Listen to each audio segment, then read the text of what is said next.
Hello friends, welcome to చందమామ కథలు by RK. చందమామ కథల ప్రపంచంలోకి వెళ్ళిపోదామా? ఇప్పుడు చెప్పబోయే కథలలో మొదటి కథ సతీపూర్ గ్రామస్తులు. ఈ కథను రాసిన వారు శ్రీ ఏ.సి. సర్కార్ ఐంద్రజాలికుడు. సతీపూర్ గ్రామస్తులు వ్యవసాయంలో మంచి సమర్థత కలవారు. కానీ వారిది సుఖజీవనం కాదు. పనులు లేని తరుణంలోనూ నారుమడులు వేసేటప్పుడు వారు పెద్ద రైతులకు రుణపడవలసి వచ్చేది. తీరా ఫలితం చేతికి వచ్చే సమయానికి వారు పడిన శ్రమంతా వారు చేసిన బాకీలు తీర్చడానికే సరిపోయేది. వారి దారిద్ర్యానికి బాధలకు అంతు ధరి ఉండేది కాదు. ఆ ఊర్లోనే ఉండే జుగల్ ప్రసాద్ అనే భూస్వామి గొప్ప ధనవంతుడు. అతనికి నా అనేవారు ఎవరూ లేకపోయినా ఎంతో దీక్షతో డబ్బు కూడబెడుతూ ఖర్చు పెట్టాలంటే గిలగిలాడిపోయేవాడు. అదే గ్రామంలో మరి ఇద్దరు ధనికులు కూడా ఉండేవారు. వారు జుగల్ ప్రసాద్ ధనికులు కారు, కానీ పేద రైతులకు డబ్బు ధాన్యము అప్పుపెట్టి తమ బాకీలను నిర్దాక్షిణ్యంగా వడ్డీలతో సహా వసూలు చేసుకునేవారు. ఆ గ్రామస్తులు నిరక్షరులు. వారికి తమ పనుల గురించి తప్ప మరేమీ తెలియదు. అయితే ఆ ఊరి కంసాలి కొడుకు గోపాలుడు అనేవాడు సతీపూర్కు 30 మైళ్ళ దూరాన గల పట్టణంలో చదువుకుంటూ ఉండడం జరిగింది. అతని పెత్తండ్రికి అక్కడ నగల దుకాణం ఉండేది. పట్టణంలో హెచ్చుగా ఉంటున్న కారణం చేత అతనికి ప్రపంచ జ్ఞానం హెచ్చుగా ఉండేది. తన ఊరి వాళ్ళు ఎలా అప్పుల పాలై నికృష్ట జీవితం గడుపుతున్నారో అతనికి తెలుసు. గ్రామీణ జీవితము, ఆర్థిక విధానాలు, అభివృద్ధికి దోహదపడే సహకార పద్ధతులు వగైరా విషయాలను అతను పట్టణంలో విన్నాడు, కొంతవరకు అభ్యసించాడు కూడాను. పట్నంలో గోపాల్ మిత్రుడు గంగాధరుడు అన్న ఇంద్రుడు అనేవాడు సంఘ సేవకుడు. గోపాల్ గ్రామపు హీనస్థితిని గురించి విని అతను ఆర్థిక సహకార సంస్థ ఏర్పాటు చేస్తే మీ ఊరి సమస్య తీరిపోతుంది, అయితే ఆరంభంలో కొంత మూలధనం కావాలి అన్నాడు. మూలధనం ఇయ్యగల వారు వడ్డీ వ్యాపారాలు చేసి ప్రజలను జలగల్లా పీడిస్తున్నారు. సహకార సంస్థ వస్తే వాళ్ళ ఆట కట్టదు అన్నాడు గోపాల్. అలా అయితే మరి మీ ఊరి పేద రైతులకు మోక్షం లేదన్నమాటే అన్నాడు ఇంద్రుడు. జుగల్ ప్రసాద్ మామను మనం కదిలించగలిగితే ఆ పని జరగవచ్చు. ఆయన వడ్డీ వ్యాపారి కాడు, అయితేనేం పరమలోభి. అక్కడ నుంచి ఒక్క పైసా బయటికి లాగలేం అన్నాడు గోపాలుడు.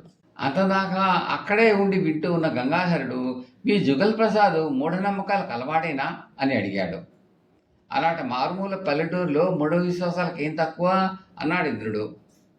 అయితే నాకు తెలిసిన కొద్దిపాటి ఇంద్రజాలంతో అతనిలో మనం విశ్వాసం కలిగించవచ్చు అన్నాడు గంగాధరుడు. ఒకనాడు గోపాలుడు, ఇంద్రుడు, గంగాధరుడు సైకిళ్ళ మీద బయలుదేరి చీకటిపడే వేళకు సతీపూర్ చేరుకున్నారు. వాళ్ళు ఆ రాత్రి గోపాలుడి ఇంట గడిపారు. గ్రామస్తుల గురించిన సమాచారాన్ని ఇంద్రుడు కొంతవరకు గోపాలుడి దగ్గర నుంచి సేకరించి ఆ మర్నాడు సిద్ధాంతిలాగా వేషం వేసుకుని అలాగే నటిస్తూ గ్రామస్తులకు హస్త సాముద్రికం చెప్పసాగాడు. ఆ విద్యలో అతనికి కొంత ప్రవేశం ఉండటం చేత కొందరు గ్రామస్తులు అతను చెప్పిన విషయాలను విని ఆశ్చర్యపోయారు. హస్త సాముద్రికం మాట జుగల్ ప్రసాద్కు చేరేటట్టు గోపాలుడు చూశాడు. జుగల్ ప్రసాద్ పరిగెత్తుకుంటూ వచ్చి తన చెయ్యి కూడా చూడమన్నాడు. ఇంద్రుడు అతనితో, ఈ చెయ్యి ఇక్కడ చూడను, ఒంటరిగా మీ ఇంటి దగ్గరే చూస్తాను అన్నాడు. గోపాల్ అంతకుముందే ఒకసారి తన గ్రామానికి వచ్చి కొన్ని వస్తువులు సిద్ధం చేసి ఉంచాడు. ఆ సాయంకాలం గోపాలుడు, ఇంద్రుడు, గంగాధరుడు కలిసి జుగల్ ప్రసాద్ ఇంటికి వెళ్ళారు. ఇంద్రుడు జుగల్ ప్రసాద్ చేయి చూసి, నిజంగా అదృష్టం అంటే మీదే. అదేం చిత్రమో కానీ లక్ష్మీదేవి ఉన్నవారినే అనుగ్రహిస్తుంది, కానీ శ్రమపడే పేదలను మాత్రం కనికరించదు. ఈరోజే మీకు ఒక చిన్న నిధి దొరకబోతున్నది అన్నాడు. అతను జుగల్ ప్రసాద్ చేతిని మరింత పరిశీలనగా చూసి, మీ ఆవరణలో ఆగ్నేయములుగా మామిడి చెట్టు ఏదైనా ఉన్నదా? దాని సమీపంలో దానంతటా అదే మనిషి బంగం ఒకటి ఉండాలి. దాని కింద అసలు ₹20 నిధి ఒకటి ఉన్నది, తవ్వి తెచ్చుకోండి అన్నాడు. ఈ మాట వినగానే జుగల్ ప్రసాద్ కళ్ళు ఆశతో మెరిశాయి. అతను లాంతరు పారా తీసుకుని ఒంటరిగా వెళ్ళాడు. అతను తిరిగి వచ్చే లోపల గంగాధరుడు ఒక గాజు గ్లాసు తీసుకుని గదిలో ఒక మూల ఎత్తుపీట మీద దాన్ని పెట్టి ట్రిక్ చేయడానికి సిద్ధపడ్డాడు. ఒక అరగంట గడిచాక జుగల్ ప్రసాద్ ఒక పిడతతో తిరిగి వచ్చాడు. దాన్ని అతను ఇంద్రుడి ముందు ఉంచాడు. ఇంద్రుడు జాగ్రత్తగా దాన్ని మూత సీలు ఊడదీసి పిడత నేల మీద బోర్లించాడు. బాగా కిరం పట్టిన విక్టోరియాని కాలం నాటి రూపాయలు 50 దాకా ఉన్నాయి. జుగల్ ప్రసాద్ కళ్ళు ఆనందంతో మెరిశాయి. అతను గద్గద స్వరంతో, అయ్యా, మీ శక్తి అద్భుతం అన్నాడు. ఆ రూపాయలను గోపాలుడు తన పెత్తండ్రి వద్ద సంపాదించి రసాయనాల సాయంతో వాటికి బాగా కిలం పట్టించాడు. వాటిని పిడకలో పోసి మూత పెట్టి సీల్ చేసి 2 వారాల క్రితం తాను తన ఊరు వచ్చినప్పుడు గుర్తుగా ఆ పిడకను పాతిపెట్టాడు.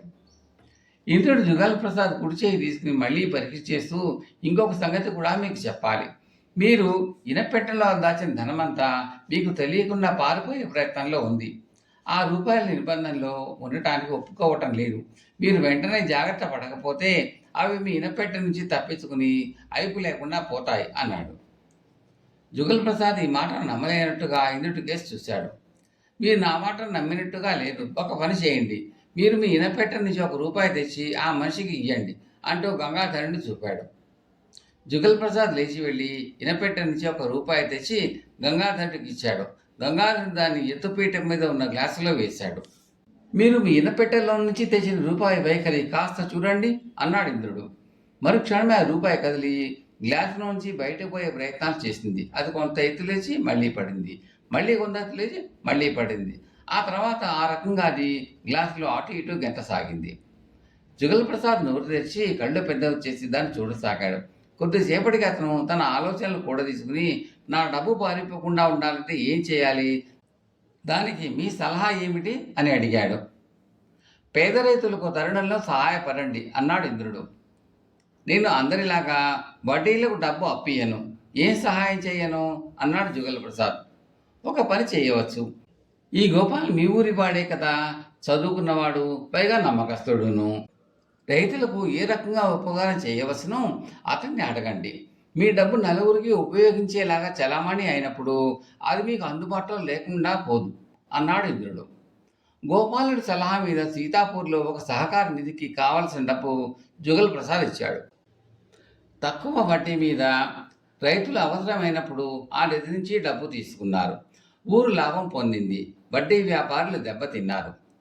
ఇంతకు గంగాధరుడు గాజు గ్లాసులో రూపాయిని ఎలా ఆడించాడు?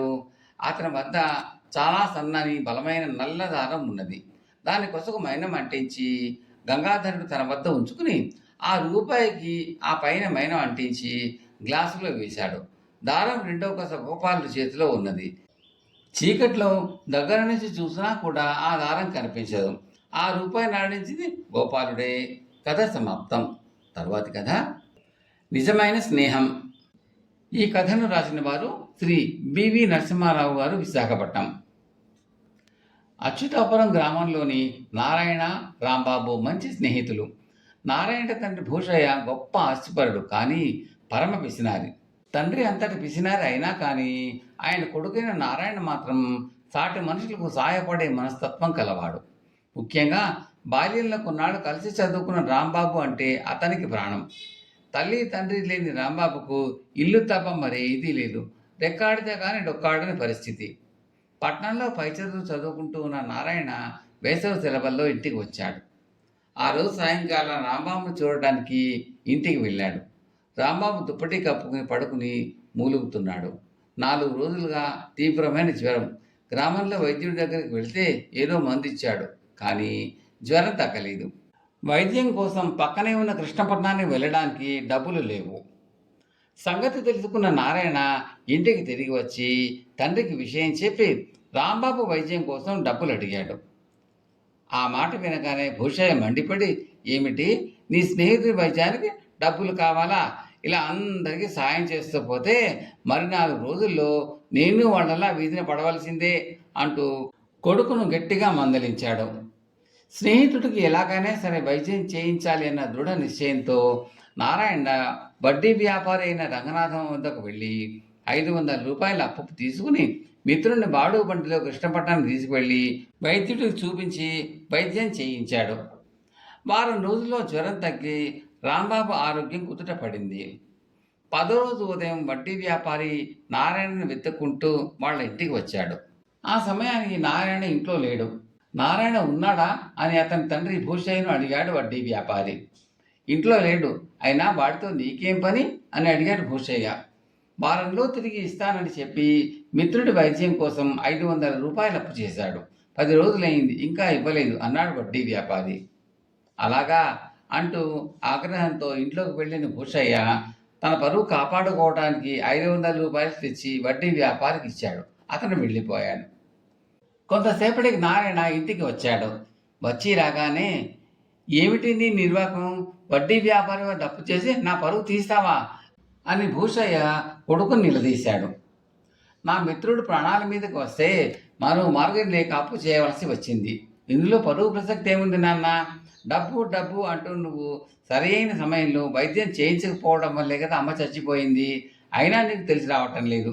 అవసరాలకు పనికిరానప్పుడు ఎందుకు? వెళ్ళేటప్పుడు మూటకట్టు పోతామా అన్నాడు నారాయణ బాధగాను, ఒకంత కోపంగాను.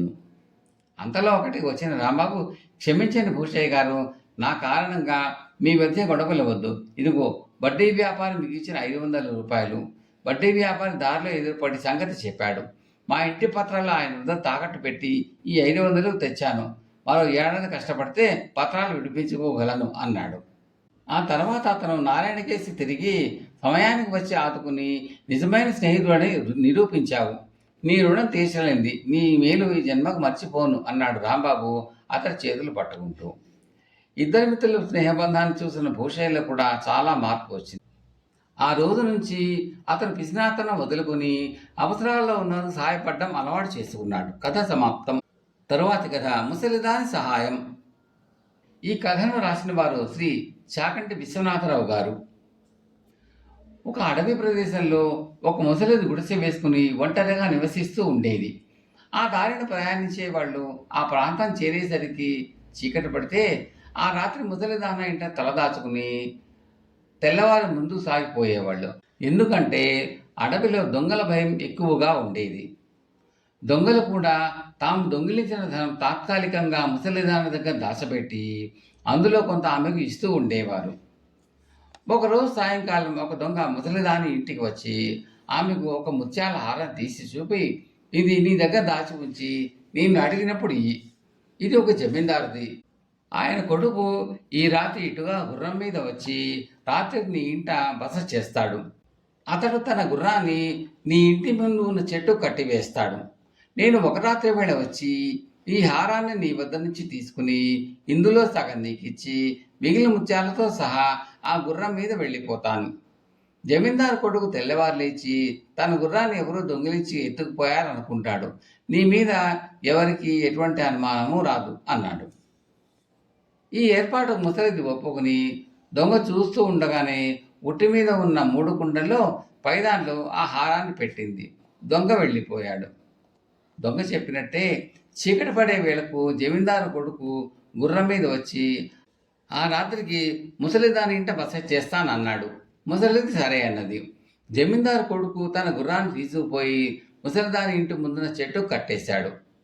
అతను నిద్రపోయాడని రూఢి కాగానే ముసలిది దొంగ కోసం నిరీక్షిస్తూ చెట్టు కింద ఉన్న గుర్రం కనిపించేలాగా కిటికీ దగ్గర కూర్చున్నది.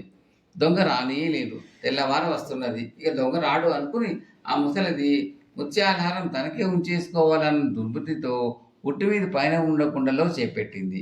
అందులో ముత్యాలహారం లేదు. వెంటనే ముసలిదానికి గుండె ఆగినంత పని అయింది. వెనక నుంచి పెద్ద నవ్వు వినిపించేసరికి ముసలిది ఉలిక్కిపడి వెనక్కు చూస్తుంది. ఆమెకు జమీందారు కొడుకు కనిపించాడు. ముత్యాల హారం అతని చేతిలో ఉన్నది. ముసలమ్మ, ఈ హారం మా వంశంలో చాలా కాలంగా ఉంటున్నది. ఇలాంటి ముత్యాలు ఒకంతటా దొరకవు. వీటి విల చాలా ఎక్కువ ఉంటుంది. నేను మా జమీందారీ గ్రామం విడిచి పట్టణంలో స్థిరపడబోతున్నాను. నేను ఈ ప్రాంతం చేరే సమయానికి సూర్యాస్తమయం కావస్తున్నది. చీకటి పడి అరణ్యంలో చిక్కుకోవటం నాకు ఈ హారానికి కూడా ప్రమాదకరం. అందుచేత ఈ రాత్రి నీ ఇంట గడిపి తెల్లవారినాక బయలుదేరదలిచాను. అయితే రాత్రి ఈ హారాన్ని నా గుర్రాన్ని ఎవరు కాపలా కాస్తారు అన్న సమస్య వచ్చి పడింది. ఈ 2 పనులు నీ చేతనే చేయించాలని నిర్ణయించి దొంగలాగా వేషం వేసుకు వచ్చి నిన్ను కాస్త మోసగించాను. నాకు ఈ పాటి సహాయం చేసినందుకు బహుమానం పుచ్చుకో అని జమీందారు కొడుకు ఆమె చేతిలో కొంత డబ్బు ఇచ్చి తన గుర్రం ఎక్కి వెళ్ళిపోయాడు. కథ సమాప్తం. తరువాతి కథ తనకు మాలిన ధర్మం. కథలోకి వెళ్ళబోయే ముందు శ్రోతలకు మనవి. మీకు ఈ కంటెంట్ నచ్చితే లైక్ చేయండి, బంధుమిత్రులకు షేర్ చేయండి, సబ్స్క్రైబ్ చేసి గంట సమయంలోకి ఆల్ కూడా నొక్కండి. ఇలా చేయడం వల్ల నేను పెట్టబోయే తదుపరి వీడియోలన్నీ కూడా మీరు చూసి ఆనందించవచ్చు. చాలామంది చూస్తున్నారు కానీ లైక్ చేయడము, కామెంట్లు పెట్టడం చేయటం లేదండి. దయచేసి ఈ కథలపై మీ విలువైన అభిప్రాయాలు కామెంట్లో పెట్టండి. అది మాకు ఎంతో ప్రోత్సాహాన్ని ఇస్తుందండి. Thank you very much. ఇక కథలోకి వెళ్దామా? తనకు మాలిన ధర్మం. ఒక చాకలి వద్ద ఒక కుక్క, గాడిద ఉండేవి. గాడిద ఇంటి నుంచి రేవు నుంచి ఇంటికి బట్టలు చేరవేసేది. కుక్క ఆ బట్టల కాపలా కాసేది. ఒక రాత్రి చాకలి వాడి ఇంట్లో దొంగ ప్రవేశించాడు. కానీ వాడిని చూసి కుక్క మరగలేదు. దొంగ వచ్చాడు, చూస్తావేం, గట్టిగా మరి యజమాని లేవగొట్టు అని కుక్కతో గాడిద అన్నది. నా కడుపు నిండా ఇంత కూడు వేయడు, అందుచేత నేను మరగను అంది కుక్క. అందుచేత తానైనా యజమాని లేపుదామనే ఉద్దేశంతో గాడిద గట్టిగా వంట పెట్టింది. చాకలికి నిద్రాభంగమైంది. అతను లేచి బయటికి వచ్చి నిద్ర లేపిందన్న కోపంతో గాడిదని చచ్చేటి కొట్టి మళ్ళీ వెళ్ళి పడుకున్నాడు. ఆ తర్వాత దొంగ బట్టలు ఎత్తుకుని తన దారిని తాను వెళ్ళిపోయాడు. కథ సమాప్తం.